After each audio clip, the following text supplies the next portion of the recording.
Boa tarde, pessoal. Meu nome é Isabela Milanese, eu faço parte da equipe do British Council, do Conselho Britânico, da equipe de educação, e eu tô aqui hoje com a Raíssa Daher e com a Sandra, da Fundação Carlos Chagas, para a gente fazer essa conversa sobre a chamada e sobre o edital Garotas STEM, formando futuras cientistas. A ideia dessa conversa é trocar um pouquinho sobre o edital em si, sobre o formulário de avaliação, apresentar o projeto para vocês, para quem não conhece, né? E também tirar algumas dúvidas que vocês tenham em relação ao edital ou ao formulário de inscrição, tudo bem? Primeiro queria agradecer quem está aqui comigo, a Raíssa e a Sandra, claro, a equipe da Galo, que fez toda a parte de organização do seminário, a nossa equipe de interpretação de Libras, que está aqui com a gente, nossas equipes de comunicação também, que estão responsáveis pela chamada. E também queria agradecer a todo mundo que está aqui com a gente, se você é professor, tanto da educação básica quanto do ensino superior, se você trabalha em museu, centro de ciência, agradecer o interesse no projeto, e dizer que a gente fica muito feliz de estar fazendo a segunda edição do projeto Garotas STEM, e a gente espera que a gente consiga contemplar bastante projetos e ter um impacto bem grande na vida dessas meninas, dessas futuras cientistas.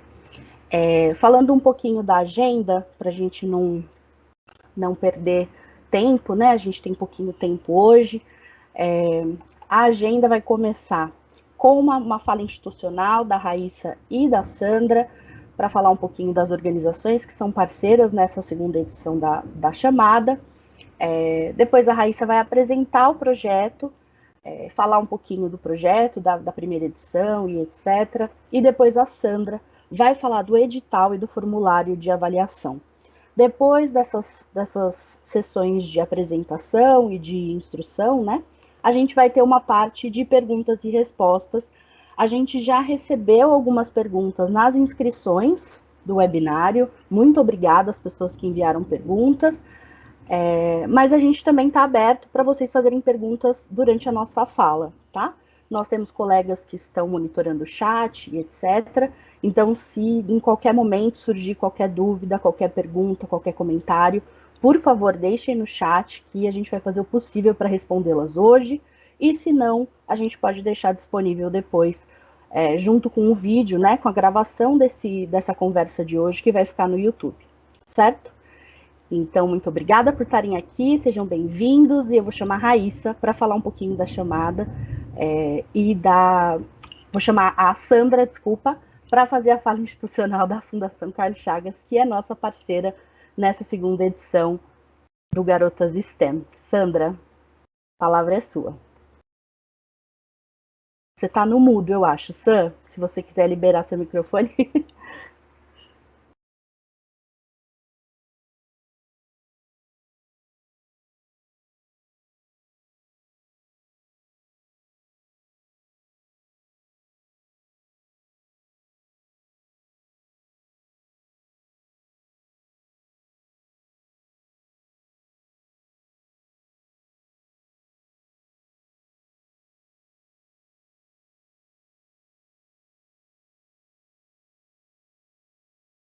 Em avaliação e competências cognitivas e profissionais. E a Fundação ela também se destaca no desenvolvimento de projetos pioneiros no enfrentamento das desigualdades de gênero e raciais, com incentivo para pesquisas coordenados pelo grupo de pesquisa Gênero, Raça, Etnia, Educação, Trabalho e Direitos Humanos, do qual eu sou vice-líder. Além de coordenar o Departamento de Pesquisas Educacionais, eu integro esse grupo de pesquisa, que é coordenado pela minha colega Maria Rosa Lombardi, que é uma estudiosa das mulheres e das meninas nas áreas tecnológicas. Então, convido a todos e todas a conhecer o nosso site, e conhecer o trabalho que vem sendo desenvolvido por esse grupo. E é uma satisfação muito grande poder participar dessa, eu vou chamar de uma roda de conversa, porque é um pouco assim como nós queremos estabelecer, tirar dúvidas e nós estamos muito animadas porque vimos perguntas de pessoas dos diferentes estados brasileiros, né? Então, passo agora a palavra para a Raíssa e seguimos aqui nessa conversa ao longo desse fim de tarde. Obrigada.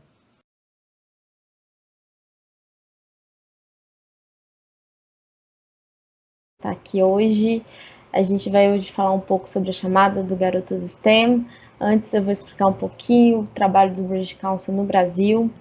Para quem não conhece, o Conselho Britânico é uma organização internacional do Reino Unido, voltada para relações culturais, oportunidades educacionais.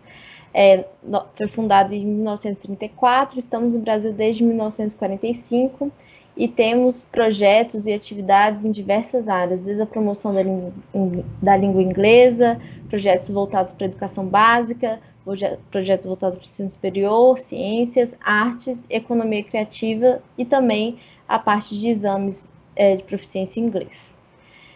Dentro da minha área, hoje no Conselho Britânico, eu sou gerente de projetos da área de ensino superior e ciências.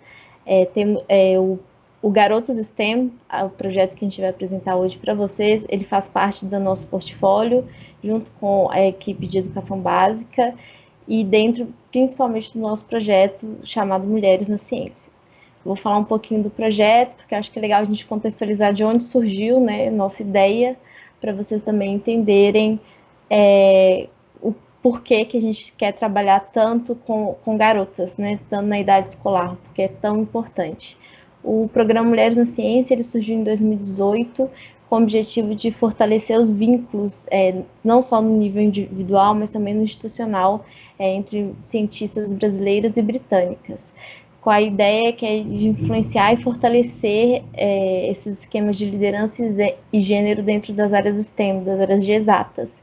E com isso nós desenvolvemos atividades em 3 pilares, que é a área de inspiração, que ou seja, que é essa que a gente está trabalhando com garotas STEM, que é a área de trazer garotas para o interesse das áreas de ciências exatas, a área de reconhecimento, trabalhando com cientistas mais conceituadas, criando links entre elas, e a área também de capacitação, trabalhando com mulheres pesquisadoras que já estão dentro das exatas, mas que a gente quer transformar elas em mentoras, futuras líderes também para projetos. Então, dentro disso, temos várias atividades e dentro desse ano, entre 2021 e 2022, alguns programas que acho que vale destacar, que fizemos um treinamento muito legal com a Shell e o Museu da Manhã, que é o treinamento de Mulheres na Ciência e Inovação. Nós temos diversos conteúdos disponíveis no nosso site em relação a Mulheres na Ciência, as nossas revistas. Temos 3 edições da revista Mulheres na Ciência, temos 2 séries de podcast também relacionadas a gênero e ciências. Estamos desenvolvendo projetos chamadas em parcerias com universidades brasileiras e britânicas para trazer equidade de gênero no nível institucional dentro das universidades. Essa semana vamos lançar o programa de bolsas de mestrado para mulheres nas áreas das exatas, também bolsas de mestrado no exterior. E o que estamos para aqui falar hoje, a chamada do Garotas STEM.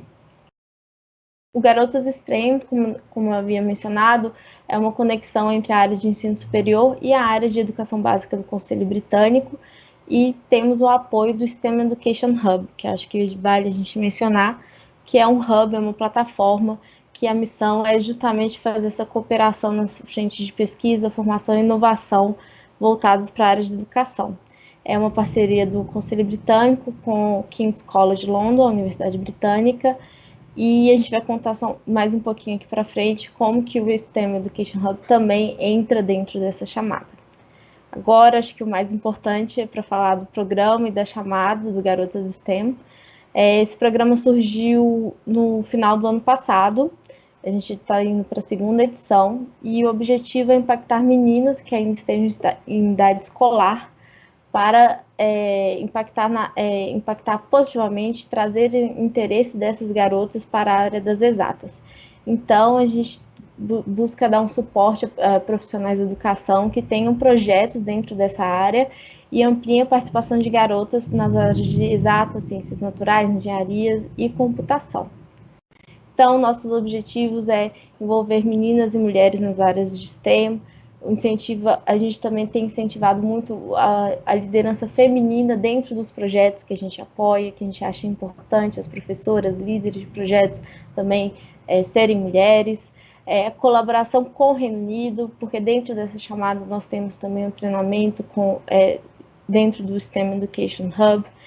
E também essa chamada, esse projeto, ele não é aberto somente para escolas ou universidades. A gente também pretende criar colaboração com espaços não formais de ensino. Então, essa chamada, como a Sandra vai explicar também, né, as instituições elegíveis, ela está aberta tanto para escolas, museus, universidades, centros de ciência, pesquisa, ONGs, associações, etc. E pensando sempre no foco, né, em equidade, diversidade e inclusão. Então, a gente tem considerado, e dentro da primeira chamada também, de trazer temáticas como pessoas com deficiência, ou projetos em comunidades indígenas ou quilombolas, ou que falem de equidade racial e tecnologia também. Então, tudo isso faz parte, né, são os princípios dentro do nosso programa do Garotas STEM. Eu vou falar um pouquinho como que foi a primeira edição. A primeira edição, a gente fez uma parceria na época com o Museu da Manhã e financiamos 12 projetos na época. Projetos que já existiam, que promoviam a participação de garotas da educação básica em carreiras científicas. Nessa primeira edição, em 12 projetos, a gente conseguiu impactar mais de 7.000 meninas e adolescentes em 11 estados do país. Então, acho que um outro ponto importante dessa chamada é que a gente vai tentar trazer uma equidade também regional para o projeto. Então, a gente pretende selecionar projetos de todos os estados do Brasil. E, além disso, além desse aporte financeiro que potencializou os projetos selecionados, nós também ofertamos um ciclo de formação para esses líderes de projetos com o STEM Education Hub, que foi proporcionado pela Universidade King's College, em que a gente fez treinamentos com os professores e líderes de projetos sobre metodologia de ensino de ciência e gênero. Então, a gente teve um retorno muito interessante desses líderes de projetos, que falaram que foi muito interessante aprender novas metodologias e já aplicarem dentro dos projetos e também dentro da sala de aula. Acho que agora, o mais importante, vou passar para a Sandra, a gente vai falar um pouco da segunda edição da chamada, que já está aberta, e depois vamos para as dúvidas. Sandra, com você.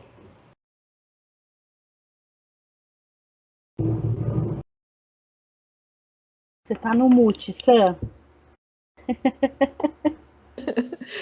De novo, gente, é que eu fecho para evitar de vocês ouvirem os trovões, e aí eu esqueço, mas estou aqui. Então, eu estava dizendo que antes de entrar no detalhamento da segunda edição, eu queria contar para vocês que é muito a Fundação Carlos Chagas, e particularmente o nosso grupo, começou a se envolver com a temática STEM em 2015. Né? E a gente já observou, de 2015 para cá, uma ampliação, né, de muitas ações voltadas para estimular e incentivar as meninas para essa área. Né? E a gente precisa dar continuidade e continuar desenvolvendo um trabalho fundamental aí de estímulo já na educação básica. O nosso grupo esteve envolvido participou ativamente de um edital que tinha como foco o ensino médio. E o Garotas STEM, ele amplia esse escopo, abrindo espaço para projetos que podem ser desenvolvidos, realizados no ensino fundamental, né, nos anos finais e nos anos iniciais e nos anos finais, né? E tem um objetivo importante de romper com alguns estereótipos muito presentes, né, na nossa escolarização e na nossa cultura, né, que é essa ideia de que as meninas, nós não teríamos competência, habilidade para áreas da matemática e coisas desse tipo. E, na verdade, a gente sabe que não é assim que as coisas funcionam. A gente precisa estar envolvida, né, ser estimulada e estar envolvida em todas as áreas de conhecimento possíveis e existentes, né? Bom, então, nessa segunda edição, cujas inscrições estão abertas, né, o objetivo é a gente selecionar até 30 projetos, projetos que já estejam ocorrendo há pelo menos 2 anos, né? Então, esse é um foco importante que a gente observou que justamente algumas dúvidas que apareceram estavam relacionadas a esse item, né? Esse edital, ele não está voltado para projetos que não tenham ainda acontecido, são projetos em início, né? Então, são projetos que já têm alguma parceria estabelecida com uma escola, com um museu, né, com algum outro espaço voltado para ciências e com foco na educação básica, né? Então, são projetos que devem promover a participação mais ampla das estudantes do ensino fundamental e médio nas carreiras científicas e tecnológicas do Brasil, né?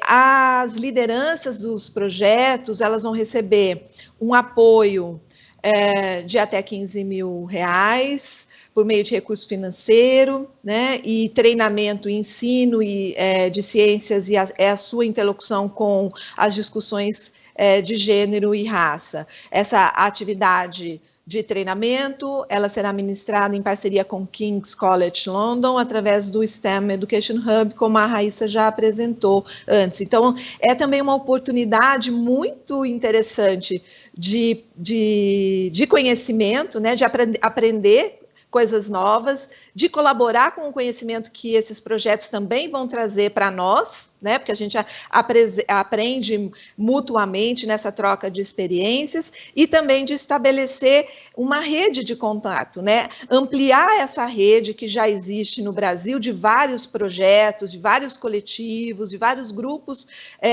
de pesquisa que já vem desenvolvendo atividades com esse foco, né? Seguindo. Aqui não.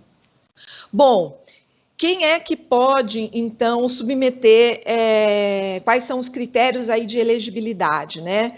É muito importante que a pessoa que for apresentar a proposta seja a coordenadora do projeto, né? No formulário que vocês encontram no site da Fundação Carlos Chagas e também no site do Conselho Britânico, quem for submeter também vai indicar uma suplente, porque como estão previstas uma série de atividades ao longo do desenvolvimento do projeto, pode acontecer que às vezes a coordenadora, o coordenador não pode participar, então tem alguém que também pode assumir esse posto, e também porque sempre é importante dividir a liderança, que também né, ter uma participação, um engajamento maior no projeto, né? A proposta, ela precisa estar vinculada a uma instituição de educação básica ou de ensino superior, ou uma instituição de pesquisa, um museu, uma organização social, na qual tem atuação na área de educação, ciências exatas e ou naturais, de engenharia ou de computação, que são as áreas de conhecimento que conformam essa sigla que a gente usa, que é o STEM, né? Educação STEM. Esse vínculo, ele precisa ser caracterizado por meio de um documento timbrado, expedido por essa instituição com a qual o projeto já está vinculado, né? Então, é uma carta simples, em que a pessoa competente, a autoridade competente dessa instituição, ela informa que conhece projeto, que acolhe o projeto, que o projeto vem sendo desenvolvido ali por um período X e que aprova, né, a submissão dessa proposta. Então, esse documento ele é bastante importante, né? E também é importante, e o formulário favorece isso, vocês precisam comprovar a existência prévia do projeto, né, de no mínimo 2 anos, informando a descrição das atividades já realizadas, de engajamento de garotas nessas áreas que nós já mencionamos, o local, a quantidade de beneficiadas. O formulário ele apresenta essa estrutura onde vocês têm a oportunidade de descrever. Uma questão que apareceu já para a gente é se os meninos podem participar dos projetos. Podem participar, mas o foco do projeto como um todo, as ações, o foco, ele visa esse empoderamento das meninas, né, a participação delas, e é muito legal que tenham projetos que consigam articular atividades em comum. Mas lembrando que o foco, o objetivo do edital são as meninas, né? Do mesmo modo, também homens podem escrever, apresentar uma proposta, mas tem que sempre corresponder ao objetivo do edital, né? Um outro critério importante para elegibilidade é que a proponente ou proponente deve sinalizar no ato da inscrição o suplente, como eu já mencionei, né? Isso já está repetido, eu já disse que vai ter indicar esse suplente, o contato, então é importante que isso seja previsto antes. Também, só para já destacar um aspecto importante, a gente, logo que vocês entram na página da inscrição, vocês podem acessar em PDF o formulário de inscrição, para ter uma visualização prévia de quais são as informações que vocês precisam preencher, né? Num primeiro momento, nós não tínhamos disponibilizado esse recurso e vimos que algumas pessoas tinham dificuldade, queriam saber, né? E é natural que isso aconteça, a gente quer saber quais são todas as informações que vamos precisar colocar. E também esse nosso encontro tem esse objetivo, né? Bom, sobre o repasse dos recursos. Então, quem vai receber esse recurso é o proponente, é a coordenadora ou o coordenador da proposta. E aí, para isso, a gente vai precisar, uma vez sendo selecionado o projeto, é importante que vocês saibam, nós vamos precisar dos documentos pessoais, como é de praxe, né? Também comprovante de endereço e também nós vamos precisar, a pessoa precisa ter uma conta bancária, né? Então, acho que esse é um ponto importante. Em relação aos critérios de seleção, né, os critérios que nós vamos utilizar, né, que o grupo que vai ficar responsável pela avaliação, nós vamos olhar, o que nós vamos olhar em especial? Nós vamos olhar a adequação da proposta ao edital, né, a chamada, a clareza e o propósito dos objetivos, a adequação da metodologia e o detalhamento dos procedimentos que vocês vão empregar em cada etapa do projeto. Então, tem um campo no formulário onde vocês vão descrever as atividades. Ali é importante, né, vocês colocarem informações suficientes sobre como é que essas atividades vão ser desenvolvidas. E tem um campo também onde vocês vão contar o que vocês já vêm fazendo em relação a esse projeto, quais são os desafios, né, o que vocês pretendem com essa proposta referente à segunda edição do Garotas STEM, né? O que essa proposta vai contribuir com esse projeto que vocês já vêm realizando, né? Também é muito importante para a gente a adequação do orçamento às atividades que vocês estão propondo, né? Então, o orçamento ele tem que corresponder às necessidades dessas atividades, né? E a viabilidade técnica, né? E também é importante vocês procurarem indicar qual é a amplitude dos efeitos na comunidade escolar ou no público que vocês pretendem atingir, né? O que vocês estão pretendendo com esse projeto, né? Qual é a amplitude, o que vocês querem alcançar, né? E também nós vamos olhar para as ações comunicativas e o potencial de impacto social desses projetos, né? Então, é importante vocês trazerem elementos que nós possamos levar em consideração no critério de seleção. E tem também 3 pontos que, embora eles não sejam obrigatórios, mas que eles podem contar alguns pontos a mais, né? Eles podem compor aí no critério de avaliação, são os projetos que tiverem uma característica multi e interdisciplinar, então, contar com outras áreas, né, envolver outras áreas de conhecimento, que demonstrem parcerias entre escolas públicas e rede de ensino, museus ou universidades, né? Também nós vamos olhar para os projetos que desenvolvam atividades relacionadas às ciências futuras, como a inteligência artificial, a educação ambiental. A gente viu que nós tivemos uma pergunta sobre isso, né? Então, a educação ambiental, a questão da sustentabilidade, são temas de grande interesse, e projetos que busquem também a aplicação de conhecimentos científicos a conhecimentos tradicionais e a necessidade de um desenvolvimento social das comunidades nas quais o projeto se insere, né? Então, isso também é um aspecto sensível, né, de interesse nesse edital, né?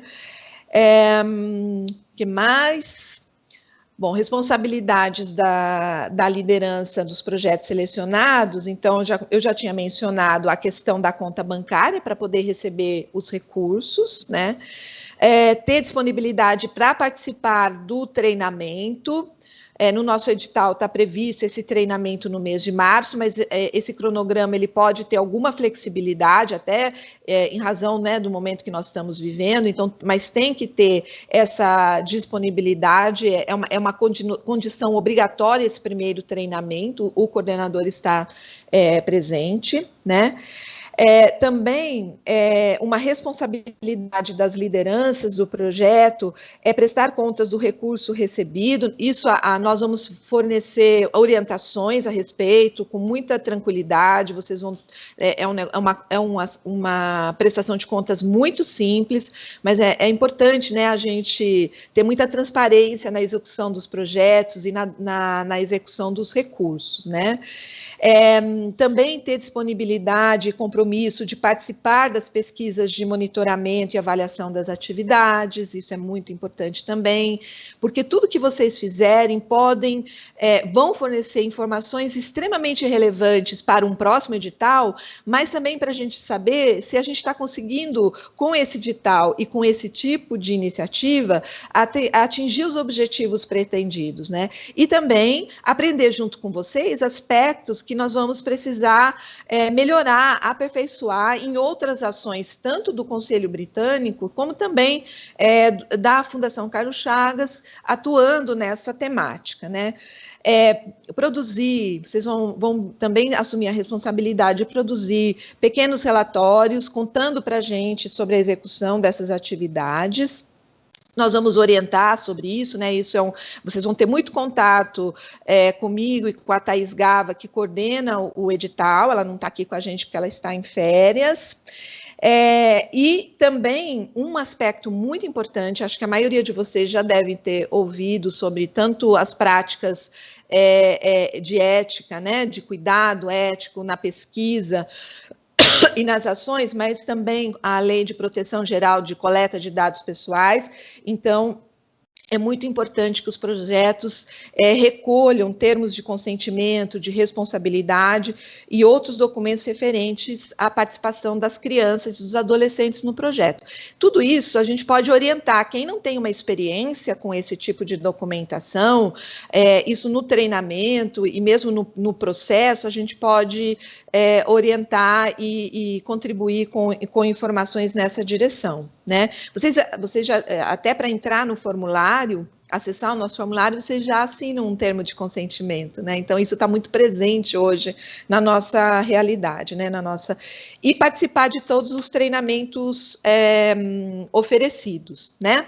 Bom, indo aqui para o formulário, então, o que vocês vão encontrar lá no formulário? Os dados, primeiro bloco, vamos dizer assim, são dados gerais sobre a organização, com endereço, enfim, informando como é que ele é composto, como é que ele se caracteriza, né? É muito importante que vocês respondam todos os itens que tem asterisco, que tem uma indicação, né, que senão ele não permite você seguir adiante, né?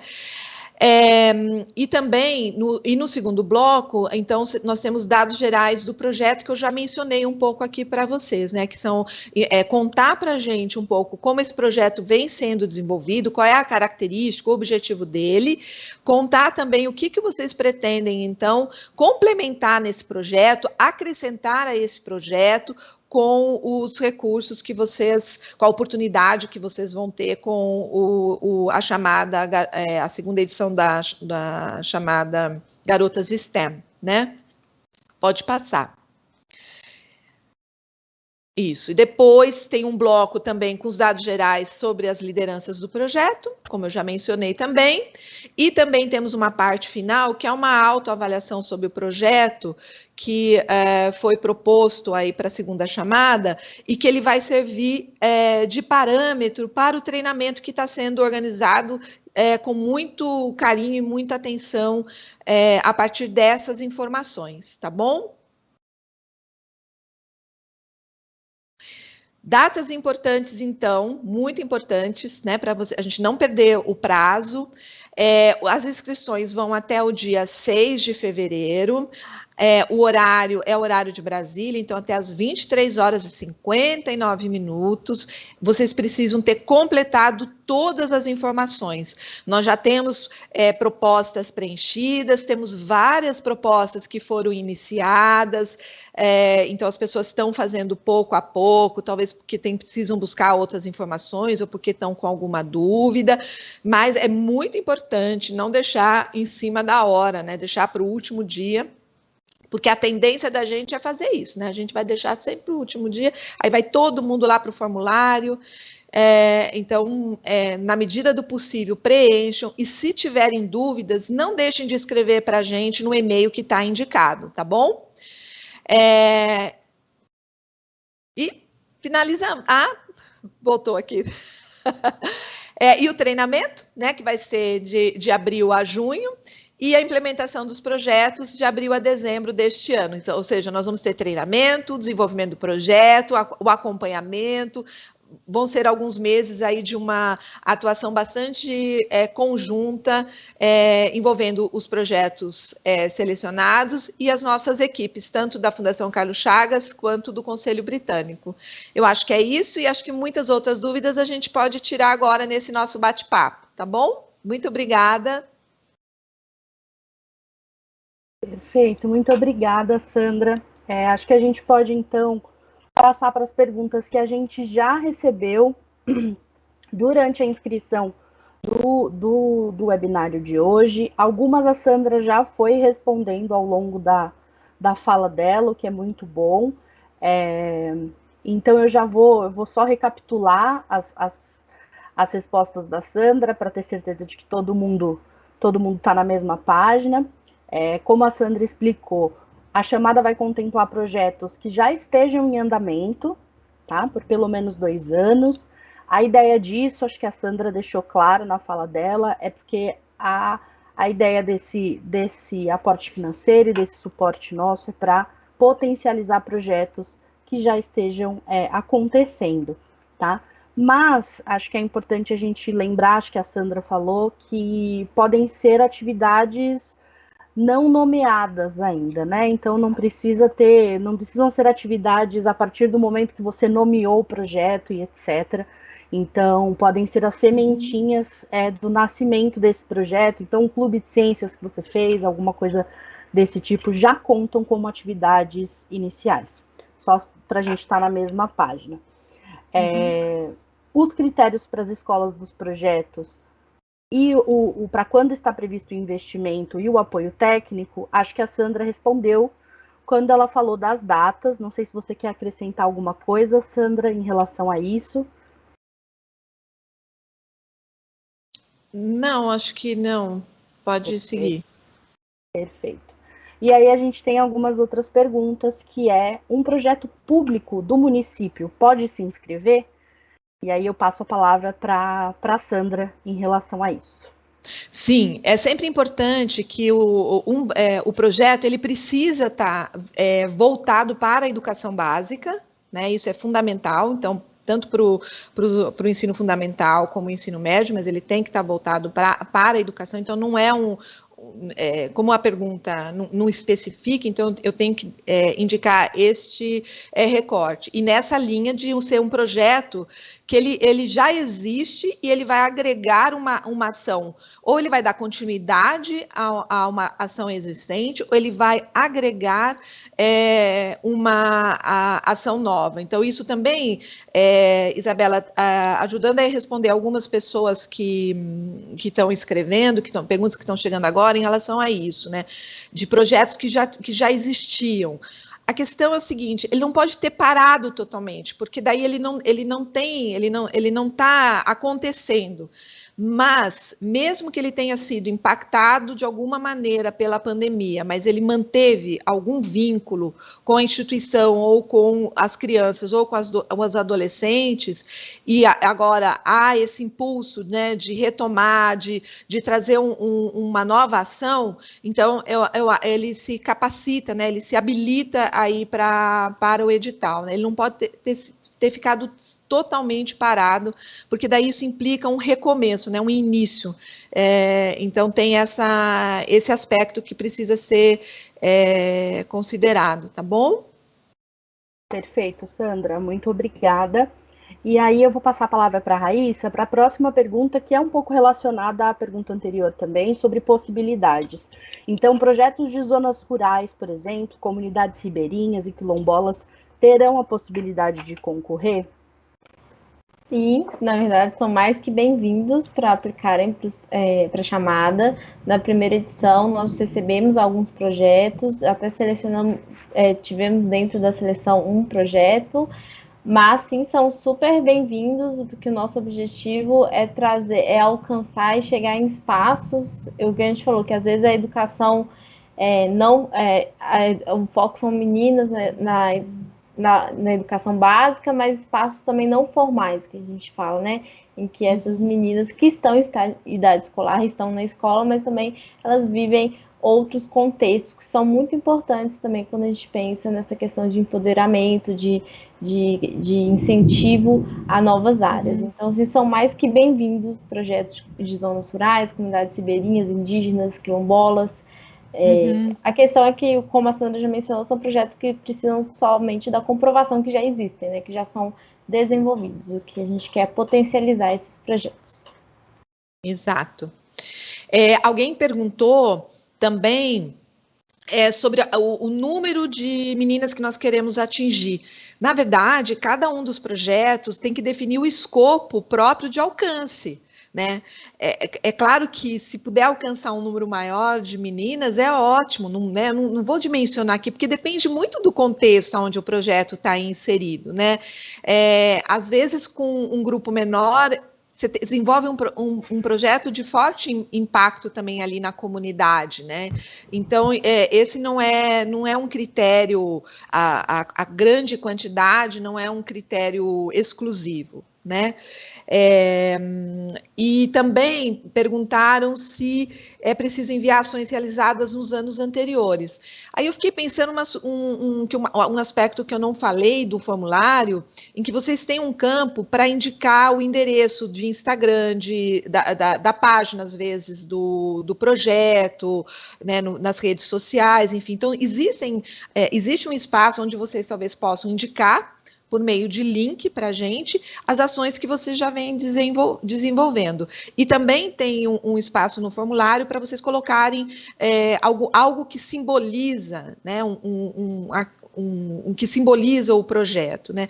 Claro que ajuda a gente ter informações, para conhecer o projeto que vocês já vêm desenvolvendo e o impacto e a importância dele. Então, aproveitem o máximo possível o espaço que está disponibilizado lá. Ele tem um limite, né?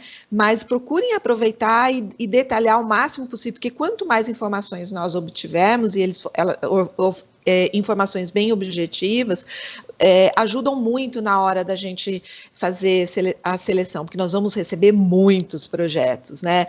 E nós vamos precisar olhar isso com muito carinho, nós vamos nos dedicar muito a avaliar esses projetos, então essas informações, elas são bastante importantes. Perfeito, muito obrigada, Sandra. Pensando um pouco na escrita dessa inscrição, por exemplo, a gente realizou uma série de sessões preparatórias antes da abertura da chamada, e uma dessas sessões foca exatamente nisso, na escrita de projetos, na inscrição em editais, etc. Eu vou pedir para o pessoal que está dando suporte para a gente, caso eles possam, para divulgar o link no chat para vocês, porque é muito legal de assistir e é muito legal ouvir pessoas que já foram bem-sucedidas em editais e etc., quais foram as estratégias, né, e as recomendações que eles fazem para quem está fazendo a inscrição agora. Uma outra pergunta que surgiu de diversas formas é a comprovação dessas atividades. Por exemplo, a Ariadne Cristine pergunta, no caso de universidades, a carta pode ser assinada pela direção do instituto, departamento, no qual o professor está alocado, ou tem que ser pela reitoria? E a gente teve uma outra pergunta dizendo que tem dificuldade de saber como fazer essa comprovação. E aí eu queria que a Raíssa, se ela puder responder essa pergunta, de como as pessoas podem comprovar essas atividades, sendo no âmbito da educação básica, né, em escolas ou nas universidades. Sim, vou começar pelas formas de comprovação da educação básica. Se o projeto está dentro da escola, por exemplo, né, o professor, a professora responsável pelo projeto, ele precisa de uma comprovação da coordenação, pode ser a coordenação pedagógica ou o diretor, vice-diretor da escola, uma carta timbrada atestando que o projeto existe, que é implementado dentro da escola. Então, a gente precisa só de uma formalização, para a gente saber que a instituição que o projeto vai ser aplicado, ela está ciente também que o coordenador está concorrendo, né, o líder do projeto está concorrendo a esse edital, e ela está ciente que caso esse professora líder de projeto ganhe esse aporte e esse treinamento, eles têm que estar cientes que eles vão ter que implementar, eles vão ter que estar cientes da dedicação de parte, né, desses funcionários no projeto em si. Então, é mais uma comprovação institucional. No nível de institutos federais, universidades e faculdades, não precisa necessariamente ser uma carta do reitor, pode ser uma carta do chefe do programa de graduação ou pós-graduação que o professor responsável pelo projeto está inserido. Isso já para a gente, atestando a existência do projeto e a participação, etc., como eu expliquei previamente, isso para a gente já é uma comprovação, já é uma forma de comprovação. Só uma complementação, assim, por que é importante ter uma comprovação? Porque, assim, se você é selecionado, seu projeto é selecionado e depois a pessoa onde você quer desenvolver o projeto, o responsável diz que você não pode, que isso não foi autorizado, gera um problema, né? Gera uma dificuldade. Então, é muito importante que, previamente à inscrição da proposta, do projeto, você tenha a anuência de onde você vai realizar essa atividade. Né? Ou a anuência da instituição que te apoia na realização dessa atividade.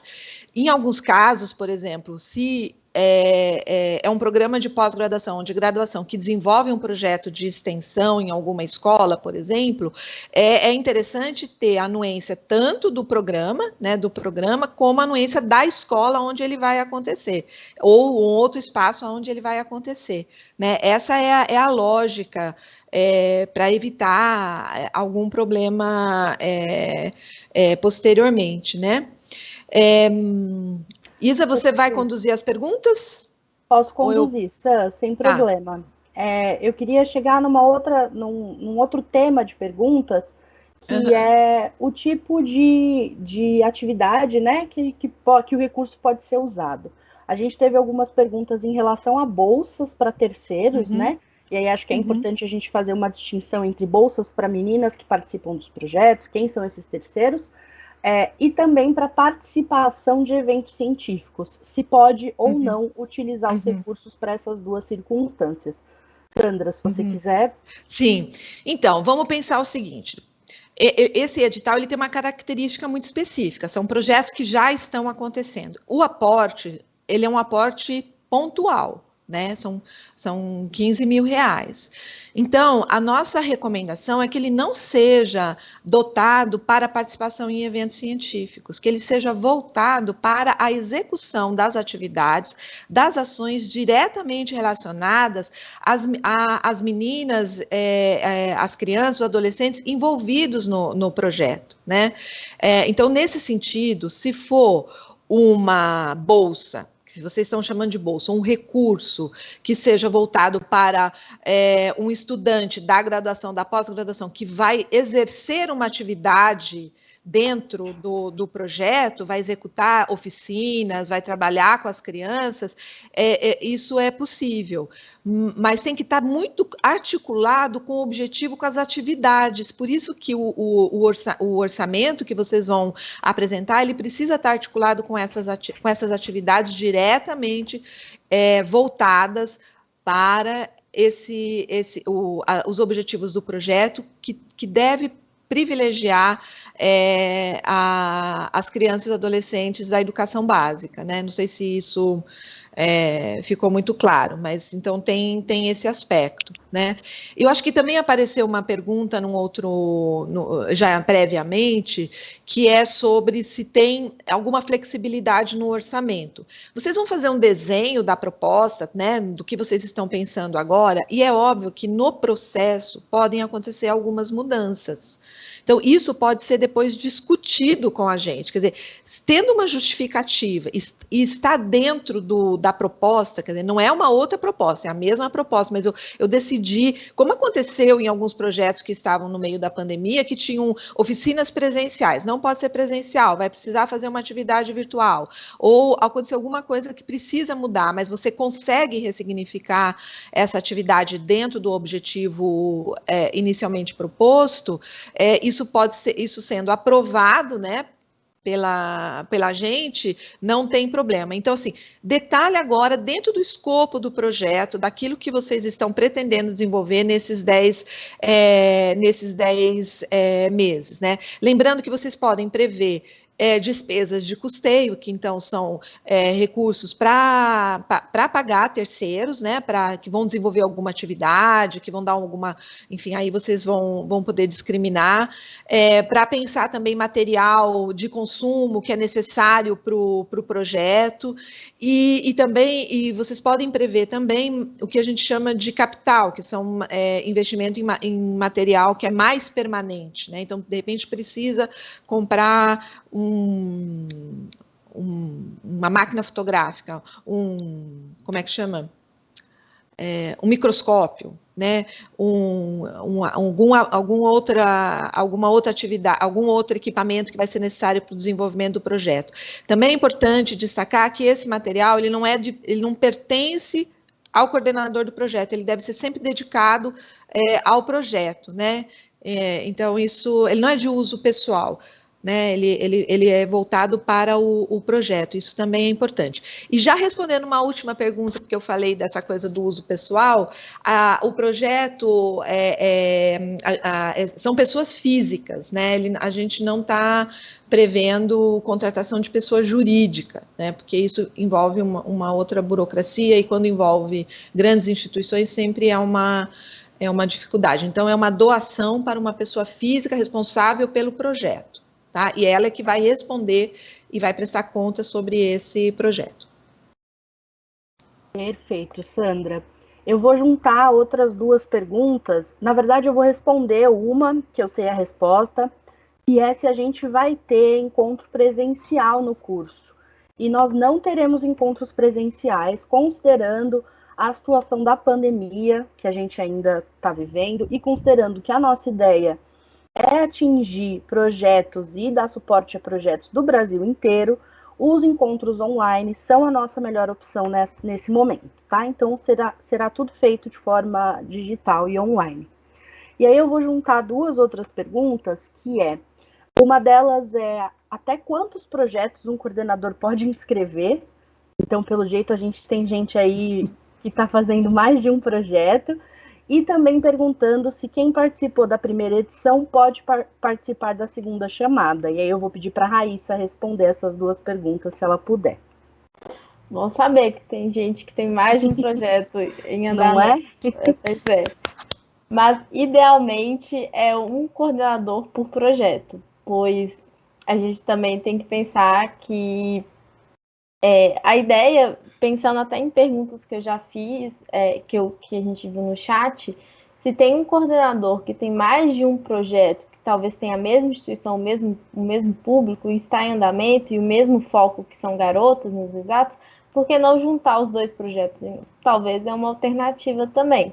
Mas a ideia, a inscrição é um coordenador por projeto, e quem aplicou para a primeira chamada e não foi contemplado, sim, pode, é muito bem-vindo aplicar novamente, mas os 12 projetos que foram selecionados na primeira chamada, eles não vão ter chance nessa segunda chamada, pois na primeira chamada, a gente selecionou 12 em 170 projetos, para vocês verem que a concorrência foi muito alta. Então, para a gente atingir mais pessoas e públicos diferentes, não seria justo a gente contemplar os mesmos projetos, que são sensacionais, mas não seria justo a gente contemplar os mesmos projetos nessa chamada. Mas os outros projetos que aplicaram na primeira chamada e não conseguiram serem selecionados, não conseguiram aporte de recursos e treinamento, sim, são muito bem-vindos em aplicar novamente.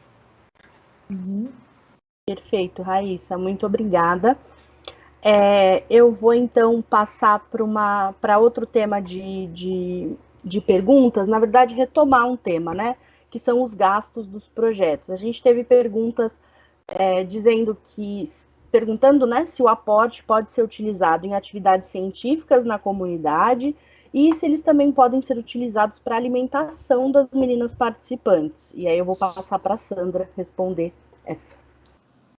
Sim, eu acho que eles podem ser considerados para alimentação, para transporte, porque a gente sabe muitas vezes o quanto é complicado o desenvolvimento de atividades extracurriculares, né? Se eles acontecem no momento em que as crianças estão na escola, se ele for no espaço da escola, é uma coisa, mas se for, ou se ele acontece fora da escola em outro espaço, né, esse recurso pode ser importante, né, então pode ser utilizado sim, para desenvolvimento dessas atividades, isso não tem nenhum problema.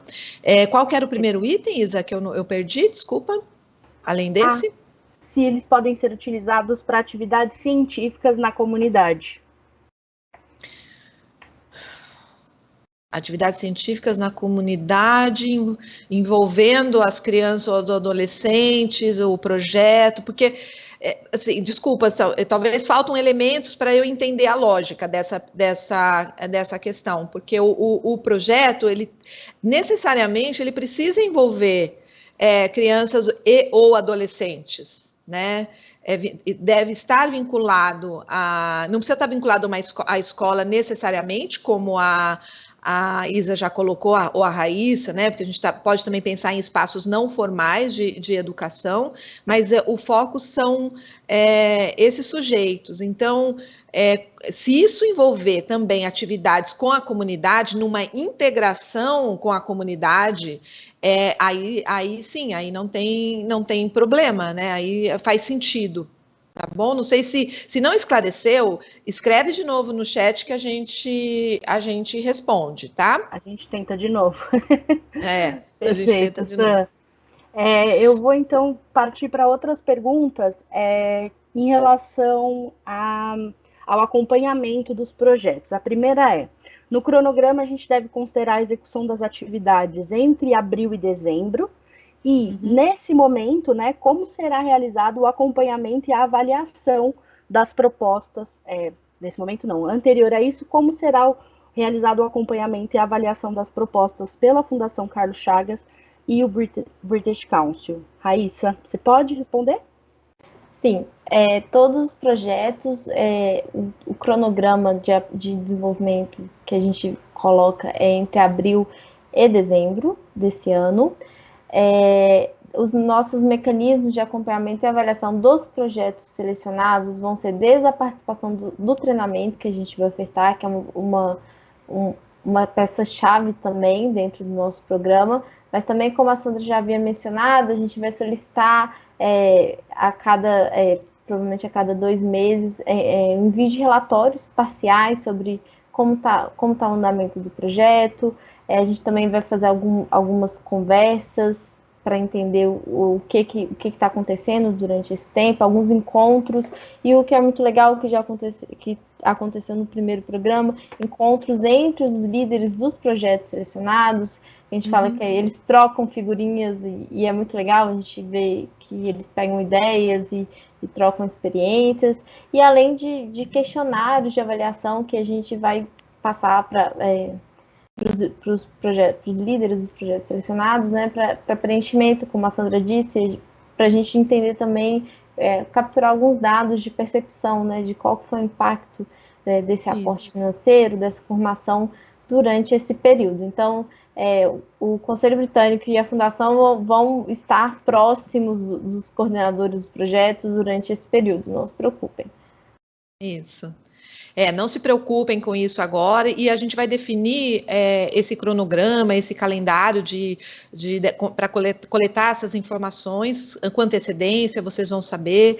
Eu acho que também uma coisa que pode ser muito interessante nesse processo, que a gente ainda está construindo, é também coletar informações das próprias pessoas envolvidas nas atividades, né? Na medida do possível, a gente pode pensar em ferramentas para isso, porque também é muito legal a gente poder ouvir, né, como é que o projeto atinge, né, como impacta na vida das crianças ou desses adolescentes envolvidos, né? Então, fiquem tranquilos que esse processo todo vai ser construído coletivamente aqui entre nós e compartilhado com vocês e definido com antecedência, né?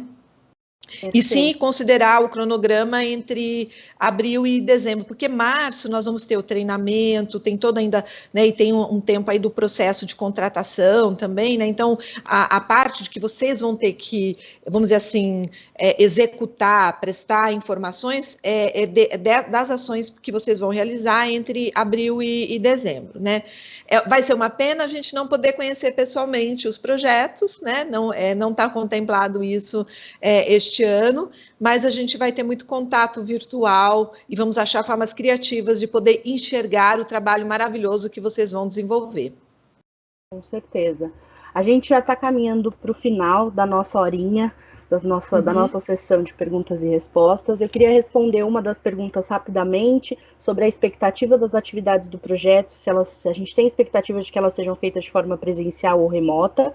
Não há essa expectativa, a gente não terá atividades presenciais dentro do escopo do projeto, mas se o projeto já se propõe a fazer alguma atividade presencial com comunidade, etc., tudo bem também.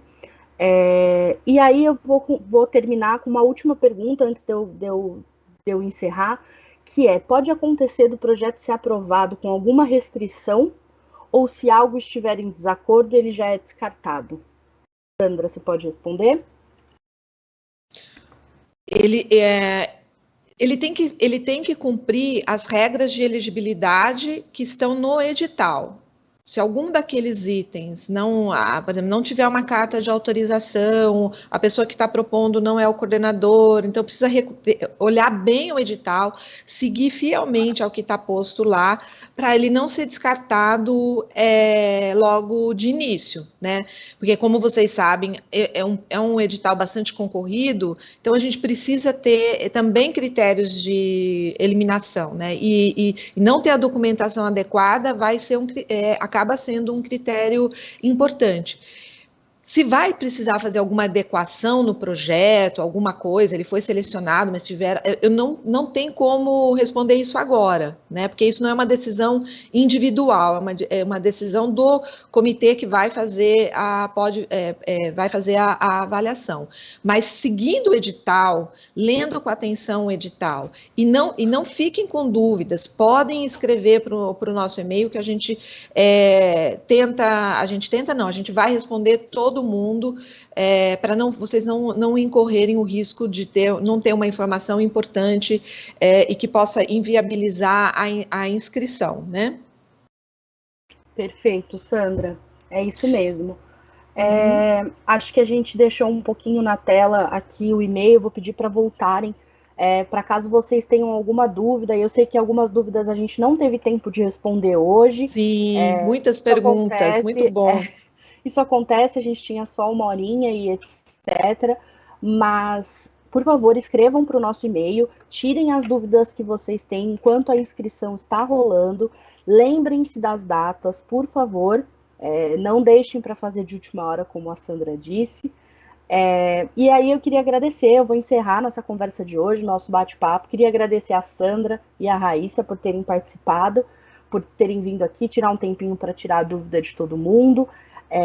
Agradecer a Galo mais uma vez e as nossas intérpretes de Libras, que são essenciais para que a gente consiga ter acessibilidade, conseguir atingir diversos públicos com essa sessão. E também agradecer a todo mundo que se juntou a nós hoje. Eu espero que a gente tenha tirado as maiores dúvidas que vocês tinham. Espero que a gente tenha aumentado ainda mais o interesse de vocês em participar da chamada. Que tenha ficado claro que a nossa intenção foi tentar deixar esse edital o mais acessível possível, o menos trabalhoso possível, o mais claro possível, para que todo mundo que realiza esse tipo de projeto, para que todo mundo que está realizando projetos de incentivo a meninas nas áreas de STEM possa se candidatar, se inscrever, e acho que a gente se fala nas próximas semanas. Se vocês tiverem dúvidas, entrem em contato por e-mail, e muito obrigado por terem participado hoje. Uma ótima quinta-feira para vocês. Espero que não esteja chovendo como está chovendo em São Paulo, e um bom restinho de semana, gente. Tchau, tchau. Tchau, tchau. Obrigada.